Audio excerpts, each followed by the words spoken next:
A few years ago, I was preparing myself for my first visit to India. So the people who I know started to ask me what India has apart from slums, yoga and Bollywood. Many of my well-wishers warned me about my safety in India, as they had heard the news of rapes from media. But they got completely shocked when I explained to them that actually our own Western countries have a lot more rapes than India, and the correct way to understand the statistics of a crime is not by numbers, but by proportions. Due to a massive population that India has, the numbers of a crime can easily go very high, but in proportions, India is so much better than us. Only when I explained this to my well-wishers, they realized how our media had been manipulating us, and it still continues to do so. Whenever I am back in Poland or in any part of Europe, I am asked if India is interesting to travel at all. So many people around the world have a very low awareness about this country, and today I am going to tell my friends and the world citizens about India. Before I start to tell you what this country has, let me start it with a small example that one can so easily see on the streets of India. We all know how an average poor man in Europe finds it nearly impossible to take his family out to the cinemas, entertainment parks, or for a dinner, because they all cost a lot of money. In Europe, for a person on a very low budget, buying new clothes or traveling out of the city with their family is probably a dream that unfortunately never comes true.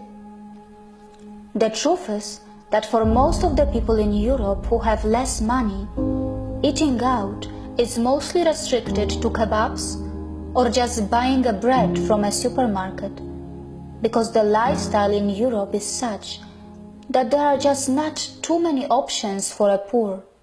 But in India, there are cinemas, entertainment parks, restaurants and markets that are not just for the elite and the middle class, but also for those who are on a very low budget. In India, a poor can also buy new clothes or gifts for his loved ones, because there are so many affordable markets that are well within their reach. In India, a poor person who has a very low budget can also afford to dine out with family to enjoy those joyful family moments.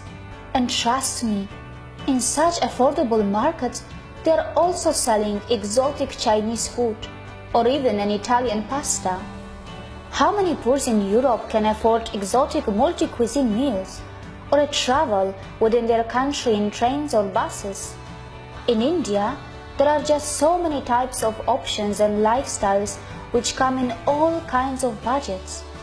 A full meal starts from 10 rupees and can go as high as anywhere else in the world.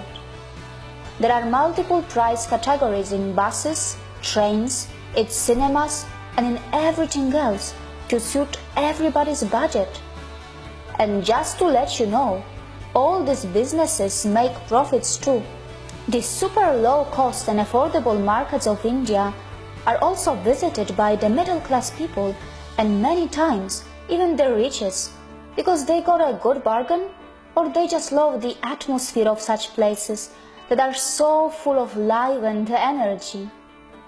And this is how India nourishes and protects all her citizens, by giving them so many different opportunities in different budgets, and these so many parallel lifestyles that are mingled together is a sight to see, which continues to mesmerize me every day.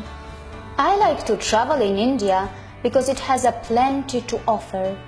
Whether you are on a shoestring budget, a middle-class traveler, or someone who wants to be pampered with the highest luxury. Whether you are a tourist, a professional, a spirituality seeker, or someone who wants to be benefited by India's medical tourism, this country welcomes everyone without any prejudice, from its salt flats to its rainforest, from its pristine islands to its volcanoes, from its cold desert of Ladakh to its great Thar desert of Rajasthan and Gujarat, from its rich jungle safaris to its mysterious ancient tribes who continue their story even today. India can literally overwhelm you.